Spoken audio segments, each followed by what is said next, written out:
late 눈치 보면서 들어가야 할 때 찾아 나머진 바빠 개설레임 바꾸면서. So wow, all my books just fell everywhere on top of me. Thank you, that was nice. Hi, it's Jodie and welcome to a new video. So today I have a TBR video for you guys, which is obviously going to be my June TBR, and yeah, I'm excited to read hopefully a lot in June to make up for May. May I thought was going to be an amazing reading month for me because I was in such a good reading mood, but then I got sick for a couple of weeks and I had a lot of things going on at work, so I didn't really end up reading that much at all. But I am hoping that this month I can get back into like the reading mood and really get a lot read, make up for May, and just have like a really fun reading month with lots of good books. So yeah, I have a very big TBR. I don't think it's as big as last month, but this is like a loose TBR because I will probably pick up other books that aren't in this pile. This is kind of just what I'm feeling at the moment, and I've not included like all of the other manga that I want to read because there's a lot. So yeah, we're not going to do that. I've just got a couple to show you. But yeah, if you'd like to see all of the books that I'm going to be reading in June, I almost said May, then please keep watching this video, and yeah, let's just get straight into it. Okay, so I thought I'd just quickly talk about my current reads because I do plan to finish these in like the next few days or so. Yes, I've got these books here and I'm hoping to finish these like as soon as possible. So they were all on last month's TBR except for like one, maybe two, I don't know actually. But yeah, I do want to try and finish these like as soon as possible, so obviously they're kind of going to count towards my TBR for June. So the first book I have is Wicked Fox by Kat Cho, which I started last year and I was loving, and I got to page 134 and then stopped reading because I didn't want to read fantasy anymore. I fancied like something else, and I decided I wanted to continue reading this and finish this book because I've been watching a couple of K-dramas that are inspired by the legend of the nine-tailed fox, and it's definitely like rekindled my interest in continuing this book. So yeah, I really want to dive back into this. So I'm not halfway yet, but I feel like I could get through this quite fast, and I'm really excited to do that. Basically, we follow this girl who is a gumiho, I think is how you pronounce it, and she's called Mi-young, and basically she is a nine-tailed fox. She consumes the energy of men to survive. She goes for like really kind of bad men and things like that, and then one day I think there's some kind of like goblin or something in the forest, and she basically saves this like a guy who goes to her school, I think, from being killed by it, and he finds out she's a nine-tailed fox, and yeah, it's just really good from what I remember. I was really enjoying it, and I'm excited to continue with this because I recently read Kat Cho's newest book, which is Once Upon a K-prom, so I'm excited to read something else by that author. So yes, I am hopefully going to get to this at the very start of the month. Then I also want to finish The Score by Ellie Kennedy, which has been on my TBR for a while now, and this is part of the Off Campus series. This is the third book, and I started this a couple of days ago and I just binged like this huge chunk, and now I'm on page 206. I have just over 100 pages left, so this is just like a really fun, easy college romance essentially. These all take place on campus in Brat University, and we follow kind of the same characters. So basically the characters in the first book, the love interest in there, like the next books follow their friends and their romances. So in here we're following Dean and Ali. Ali is Hannah's best friend from The Deal, and Dean is one of Garrett's roommates slash teammates slash friends. So yeah, we're following their romance, and they have a one-night stand because she's trying to get over her ex-boyfriend she's been with for a long time, and then it turns into a fling, and then obviously it's going to turn into something more. So yeah, this is just like a fun romance, and I just really want to finish it. And yeah, that's pretty much it. So I'm planning to probably finish this today, and I just want to finally get it read. So yeah, that is on my TBR. And then I still need to finish The Girl Who Fell Beneath the Sea by Axio, which is my Patreon buddy read for May. I haven't continued with it for a while because I haven't been able to vlog for it, and I want to give a reading update before I read any more. So I'm on page 170, so I'm over halfway through, and this book is so gorgeous. I am just loving this book. The world is so beautiful in here. Like the setting and the way it's described is just wow. Like you can really envision it. It's very kind of like whimsical, fairy tale-esque. It's definitely Ghibli vibes, and yeah, it's really, really fun. The characters are really interesting in here, and I'm just enjoying the story. And there was a bit of a plot twist recently, so I'm excited to see what happens with that. But basically this is inspired by Korean mythology, and it's inspired by the sea god and like the sea god's bride. And basically our main character sacrificed herself in the place of her brother's love, so a brother can like stay with his love, and she sacrificed herself, and now she's kind of dealing with the consequences of that. She's in the Sea Kingdom and she's trying to figure out what to do. So yeah, it's really, really good. It's definitely Studio Ghibli vibes, and I'm just loving it. So I definitely want to finish this, and I will finish it in the next couple of days. And then the last book that I'm currently reading that I do want to finish this month is In Order to Live, and this is a book that is non-fiction, and I'm listening to it on audio. I want to read more non-fiction. I've been trying to read this for a while, and I am like 8 chapters in, so I'm on page like 70ish, and I am really, really enjoying this so far. And basically we're following the story of this, I think she was a teen at the time, and she basically lived in North Korea, and she escaped North Korea, and she's talking about obviously her life there, what North Korea is actually like, because it's very, very like unknown. Media aren't allowed there, and it's all controlled, and you know, we don't know really what goes on there and how bad it really is. We have an idea of how awful it is, but we don't actually really know a lot. And basically she has kind of opened, I think, the rest of the world's eyes up to how bad North Korea is, and how big of a humanitarian crisis it is existing there, and just how terrifying life is there, and obviously all of the different challenges that her and her family faced. And yeah, it's just been very, very eye-opening so far, and I'm just so like blown away by it. I obviously am aware of how bad North Korea is, but to get such a detailed personal account is a totally different experience. And yeah, it's just, I don't even know how to put it into words, but honestly I would already recommend this book. Like, it really is just opening my eyes to so many things, and it's just so kind of interesting to read about her hardships and just how life is there, because obviously, you know, myself and a lot of us who do live in the kind of Western world are very, very privileged, and yeah, it just shows you how much you take for granted, and just how cruel life can be, how harsh it can be.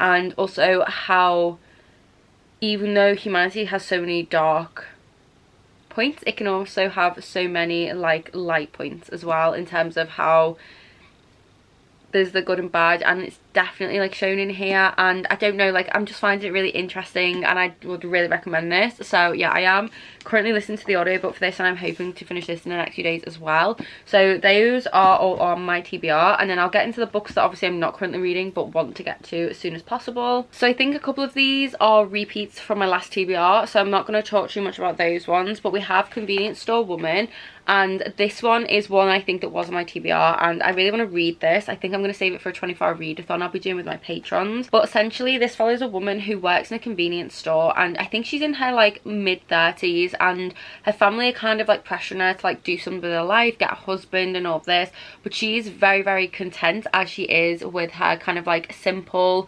peaceful life in this convenience store, and she knows what makes her happy and what won't. And it's basically about her and her account, and I think like her life.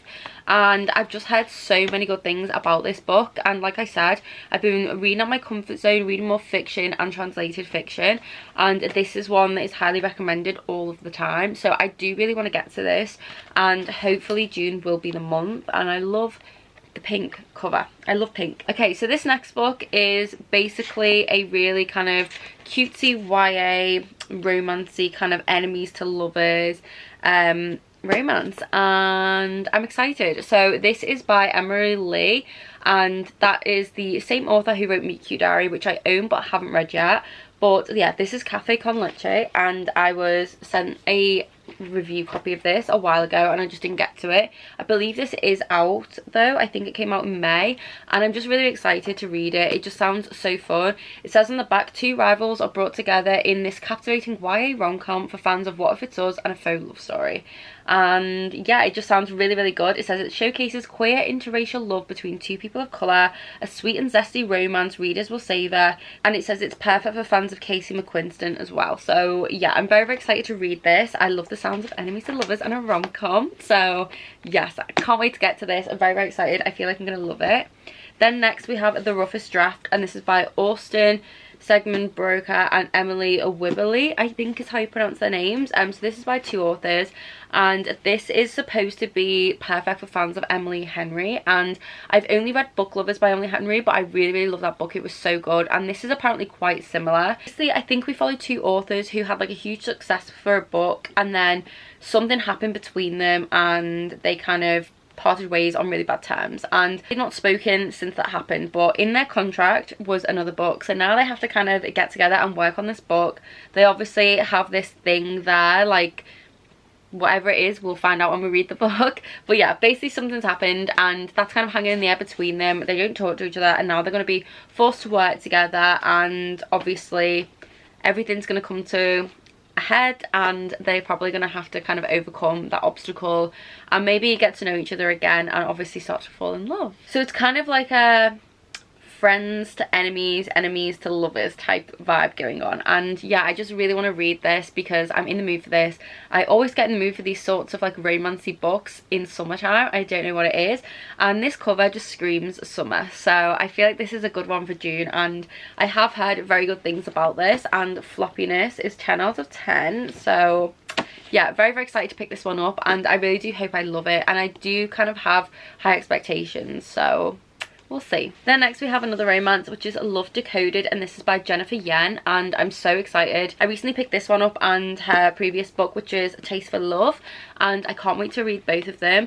But this is basically like kind of like a high school romance. Basically we have Gigi, and she like is like the perfect student. Like she wants to get in this prestigious tech internship, and she decides she's gonna like try and win this app writing contest, and that's going to be like her ticket to her future essentially. But then we have this transfer student, and something kind of goes wrong. I think it goes like viral. She's the center of attention, and it says, can she save all she worked so hard for in relationships that mean so much to her? So yeah, I don't know a ton about this, but I saw it on Instagram somewhere. I think another author posted about this one, or like the other book, and I decided to pick them both up, and I just think they sound really, really fun. So yeah, I'm putting this one on my TBR, and look how cute this cover is as well. Like, isn't this adorable? So yeah, very, very excited about that one. And next we have Finding My Voice by Marie Myung-Ok Lee, I think is how you pronounce it. I'm so sorry if I'm pronouncing it incorrectly. So this is another kind of young adult contemporary, I believe. Basically we follow Ellen, and she wants to be like everyone else in her school, but she's the only Korean American, and I do think she gets maybe teased or bullied for being like different in this school. And then she develops a crush on like this guy in the football team, and he basically falls for her too, and she's seen this as like a new chance to like fit in with everyone and kind of like really sort of solidify her life in this kind of school and this town that she lives in. It says here, but even as she stands up to racism at school and disapproval at home, all while pursuing a romance with Tompa, Ellen discovers that her greatest challenge is one she never expected, finding the courage to speak up and raise her voice.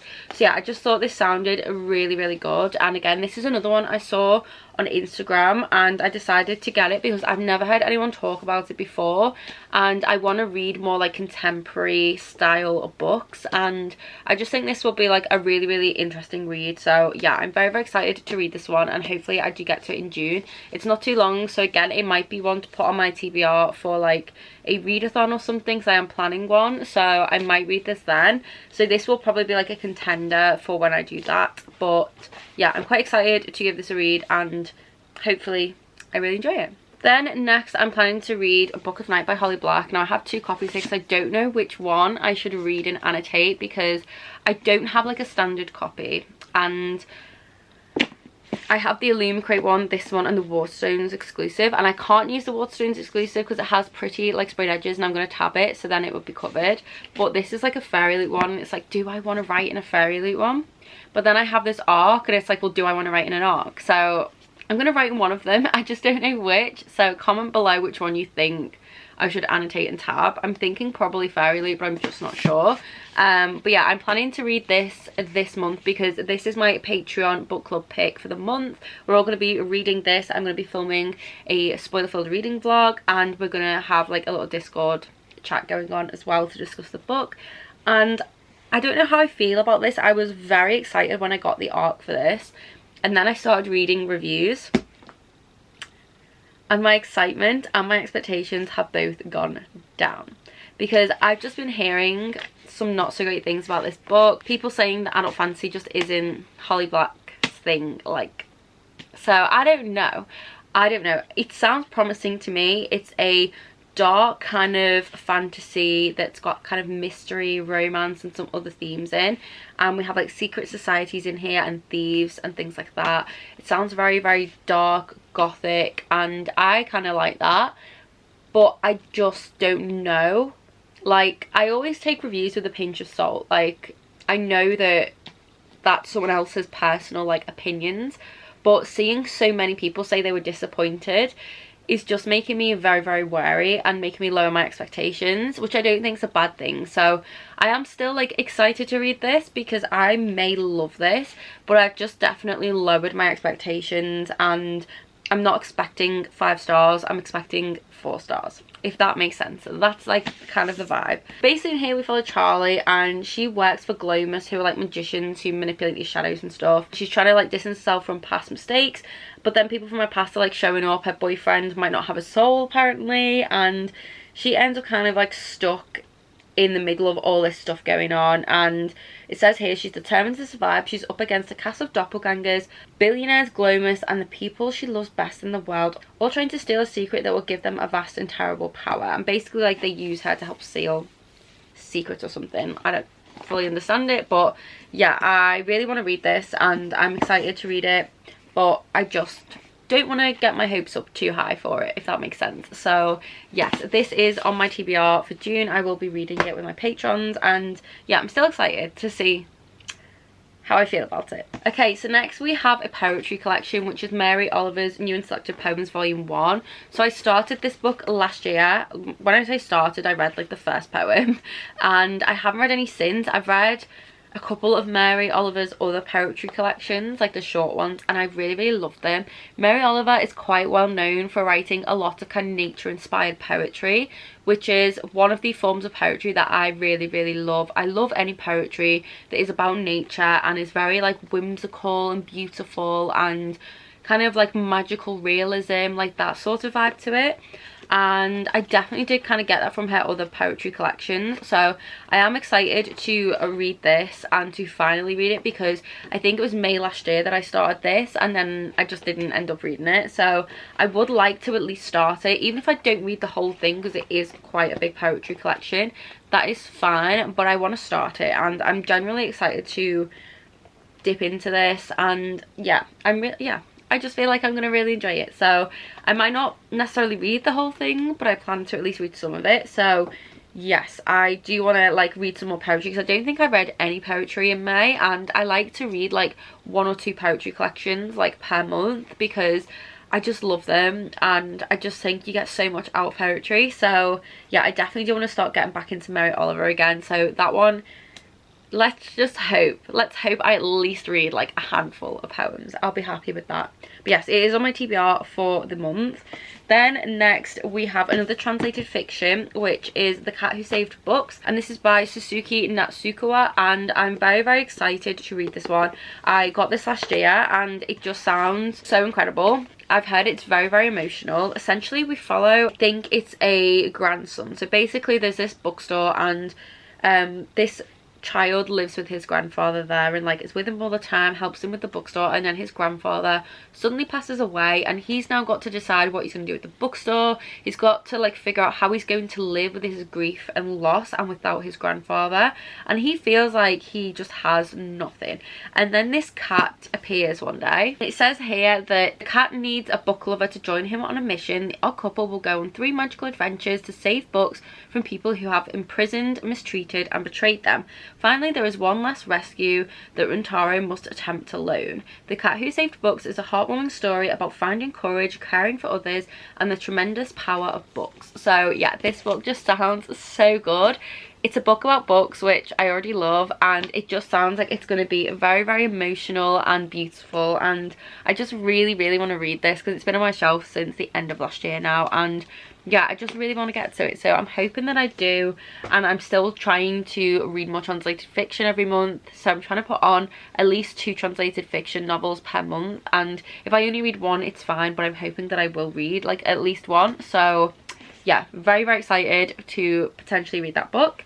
Then next we have Made in Korea, and I feel like there's definitely a theme going on here because a lot of the books that are on my TBR books I've started and not finished. So yeah, so yes, we have Made in Korea by Sora Suk, and I started this book last year. Basically I ended up in hospital at some point and I had this book with me and I just decided to read it, but then like my head was like just so painful that I couldn't read, so I literally read like the first chapter and then I never like continued with it, because for a while after that I just was not in the headspace to be reading any books. And yeah, I put this down and forgot to pick it back up, so I would like to kind of continue with it or potentially just start it again and read it. I've heard a lot of good things about this. It's basically another young adult romance contemporary, but it's kind of like not necessarily enemies to lovers but competitors, that's the word I was looking for. Basically it's competitors to lovers kind of vibe. Basically we have these 2 characters, and basically one of them has this kind of Korean beauty thing going on at school. She sells like Korean beauty products to her classmates, and that's how she makes her money to be able to take her grandmother to Paris. That's what she's saving up for, she's working towards. But then this new kid joins and he really wants to pursue music, and much to his family's dismay they don't approve of it, and he has these kind of like K-pop like kind of K-beauty stuff that his mum gives him to try and help him make friends at this new school, and then they like actually want to pay him for them and stuff like that, and it becomes really popular, and he sees this as a way to make money and kind of like not need his parents and be able to go to music school. And obviously this causes animosity between him and Valerie, who is the girl who is also selling like the K-beauty stuff, and yeah, things get tough and they're trying to outsell each other, and yeah, it goes from there. So it just sounds really good and I really want to read it. And I've been going through my shelf and like looking at books that I kind of started and didn't finish, and again this is one of them, so I do hopefully want to get to this. And I'm just in the mood for those really kind of cute like YA contemporary romancy stories. So yeah, I've had this in my book collection now for like over a year, so I really do want to read this one and hopefully I do. So then next we have These Violent Delights by Chloe Gong, and the reason that this is on my TBR is because not only have I wanted to read this since I got it, I recently got sent an ARC of the new Chloe Gong book that is coming out I think in August or September, which is Foul Lady Fortune, and I really want to read it so bad. It sounds incredible, but I didn't know that it's set in the same world as this duology, and I think it takes place 10 years later and it follows the main character's cousin, I believe.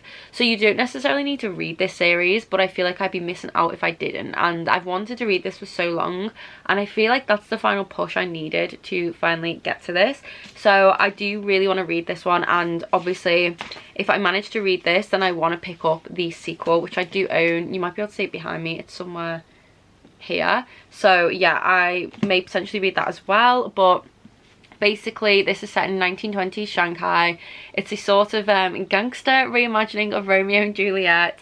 We basically have like a blood feud between 2 rival gangs, and then there's some kind of like monster in the shadows and it's causing trouble for both gangs, and I think they kind of band together to figure out like what's going on and what this thing is. Yeah, so it's rival gangs, monsters, retelling of Romeo and Juliet, 1920s Shanghai. Just sounds amazing. So I'm very excited to hopefully get to this one finally, and I'm predicting like 5 stars. I hope that it's good and I feel like I will really like it. But yeah, it's been a long time coming. Like I've needed to read this book for so long now, so I'm really excited to get to it. So once I finish this I will hopefully move on to the second book, and then hopefully in July or maybe even June, who knows, I can read Foul Lady Fortune because I'm desperate to read that. It sounds so good. So yes, I am putting this on my TBR for that reason. Then we have The Red Palace, and this one I recently bought. I think I hauled it in a recent reading vlog, so if you haven't seen that I will link up here. You can go and watch that and find out like more about it there and things like that. But basically I've just seen like a lot of good things about this, and we couldn't get it at Waterstones, but I saw it in Forbidden Planet, which is why I picked it up, and I just thought I would get it. And this is another short one, and I am trying to focus on like shorter reads or fast reads, and I do feel like I could get through this quite quickly. It says on the inside, if you enter the palace, you either die or you survive and become another monster within its walls. And then someone murders 4 women in one single night, and somehow our main character gets kind of thrust into this, and basically like her and this young inspector trying to search for the killer. They're suspecting it might be the prince, and yeah, that's all I know. But it's basically like a kind of fantasy-esque murder mystery style book, and it just sounds incredible. It's also kind of like got elements of historical fiction to it, I believe, and it just sounds really, really cool. I like a murder mystery. And this one I'm really intrigued by, because on the back it says, the crown prince killed me, the crown prince killed the 4 women, the crown prince will kill again. So yeah, I just think it sounds really cool, so I really, really want to read it. Okay, I promise we're nearly done. So the last books I have are like the manga-y graphic novel style books, and like I said, I'm not including all of the other series and like manga I want to read. So I do want to read Heartstopper this month. It was on my TBR last month as a reread, and I didn't get to it, so I'm hoping I can reread it this month, and I'm excited too because I've never reread it before. Highly recommend Heartstopper if you haven't read it, but I feel like everyone has now, especially since the show came out. It's the most light and fluffy, heartwarming series ever, and I absolutely adore it, and I'm so excited to read all about Nick and Charlie again. So that is on my TBR. But another graphic novel is also Mooncakes, and this one has been on my TBR for a while. I'm pretty sure my bestie Kay gifted this to me for my birthday last year, and I have been meaning to read it, and this has popped up on a few TBRs now. But basically this is like a really cute, light and fluffy graphic novel, kind of like Heartstopper vibes, I've been told. And apparently this is like paranormal fantasy romance, but I'm very, very excited to read this. It just looks so cute, and like I said, I've heard so many good things, and this has been recommended for fans of Heartstopper, and obviously I'm a fan of Heartstopper, so I feel like this would be perfect to put on my TBR, potentially read it during like a readathon. And yeah, I just really want to get to those books that I keep saying I'm going to read and then don't, so that's why that one is on there. And then this one is continued from last month, which is Kiki's Delivery Service. I just didn't get to it. It's a fairly short book, and this is one that I do really want to read, so hopefully I do get to it. I'm not going to go into what this is about because you guys will all be familiar with this, or you may have watched my last TBR video, but essentially we follow a witch and a cat, and yeah, it's very, very cute. Okay, so next is volume 3 of Cheeky Brat. I am going to show you this one because this is the newest translated edition, and I read volume 1 and 2 last month and adored them. I did a 24-hour manga readathon, which you can go watch here. Really, really loved it. This is such a good series. If you like Waiting for Spring or A Hara Rad, you'll definitely like this. It's so fun, cutesy romance vibes, and I don't know, I just love it. Like, honestly, it's so freaking good. Like, I can't recommend this enough. And someone told me in one of my previous videos that apparently there's like 28 volumes of this in total, so that makes me so happy. They are slowly being translated into English, so this is the 3rd one that just came out in May, and then I think the 4th one is going to be translated in the next couple of months. But the fact that there's going to be so many volumes, I'm just so happy. But I'm also not happy about the fact that I have to wait for the next volume once I read this. But yeah, very excited to pick this back up again, and honestly I would highly recommend this manga series if you are looking for something that is on the cutesy, like a romance, fun / funny side. Then this is definitely a good series to pick up, and I'm just really, really enjoying it. And then the last one, I think again was on my TBR last month, but I can't remember, is Lovesickness by Junji Ito. So I've been reading a few Junji Itos recently. I've been trying to make my way through my collection, and I've had this one on my shelf for a while now, and I just really want to get to it. Been meaning to pick this one up because it just sounds really cool. It says on the back, an intoxicating beauty turns a small town into a bloody hell. What's not to love about the sound of that? So yeah, like I said, I'm making my way through my collection. I'm picking one each month, and I've gone for one that's like not too long because I want to get like a lot of reading done, and I am working a lot in June, so I need to like fit reads in that are going to be quick but also aren't going to be massive and heavy for me to take on my commute to work. So yeah, I do really want to get to this one. If I don't read this one, I will maybe pick up something else by Junji Ito, but definitely want to be reading at least one Junji Ito per month. So this is my pick again for this month, and hopefully I do read it. But I'd be interested to know what your favourite Junji Ito is. If you've read any, please let me know in the comments which one you love the most. I'm still saving a couple of his more famous ones until I've read more of the other ones that I have before I get to those. So Wow. Wow, all my books just fell everywhere on top of me. Thank you, that was nice. But yes, I'm still saving like some of his more like well-known or popular manga for once I've got through some of my other ones first. But please let me know in the comments what your favourite is. I'd be really interested to know. I feel like a lot of people are going to say Chomi, but yeah, let me know down below. But this is the one that I'm choosing to put my TBR for this month. But yes, that is everything that is on my TBR. Like I said, this TBR isn't going to stay this way. I will probably dip into some of these and other books, and I never know how my month's gonna go. I like to set TBRs, but at the same time I am a mood reader, so I will also mood read. But yes, I'm in the reading mood. I have a lot to make up for. My reading has not been going as I planned it to, so yes, we're gonna do that. And I do find that in summer I can like read a lot more if I'm like chilled, sitting somewhere outside. Like I just like sitting with a book in the sun and reading a lot, which is what I plan to do as much as I possibly can. So yes, those are all my reading plans for the month, and I'm excited to read some of these. I hope I love all of them and they're all really good reads, but we shall see. And like I said, if you guys are interested in checking out the spoiler-filled reading vlog for The Book of Night by Holly Black, and you also want to see the spoiler-filled reading vlog I'm doing for The Girl Who Fell Beneath the Sea, you can head to my Patreon and watch those there, or just join in with our buddy read. It's going to be really fun, and we are going to discuss it in our Discord as well. So yes, that will be there. But I hope you guys did enjoy this video. Let me know in the comments what you're planning to read in June. I really love seeing people's TBRs like this time of year, because June's obviously like in the UK it's like the proper kind of start to summer, and I feel like a lot of people do seasonally read. Like people read specific books at a certain time of year, so I'd be really interested to know like what everyone's planning to read in June. Let me know in the comments, or if you've read any of the books that I have mentioned in this video, let me know what your thoughts were on them and what you rated them, especially Book of Night. If you've read Book of Night, let me know your thoughts down below, but no spoilers. But yeah, I really want to know what everyone thinks of these books, if they've read any, or if you're maybe interested in any of these, or you haven't heard of any of them and you're not planning to read them. Also let me know in the comments, because I love knowing that you guys have found books through me. It makes me smile so much. But yes, that is everything for this video. I will have all of these books listed down below, along with the link to my Patreon, so you can find extra content there, like reading vlogs, a monthly buddy read, live shows, a Discord. We do a monthly readathon. I upload like extra content on there, and just all that sort of stuff is all on my Patreon. So if you wanted to join me there, I would absolutely love to have you there. I will also have all my socials linked down below, and I think that is everything. So yeah, thank you guys so much for watching this video. I hope you're all safe and well. I hope you're reading lots of fun books in June, and I will see you in the next one. Bye.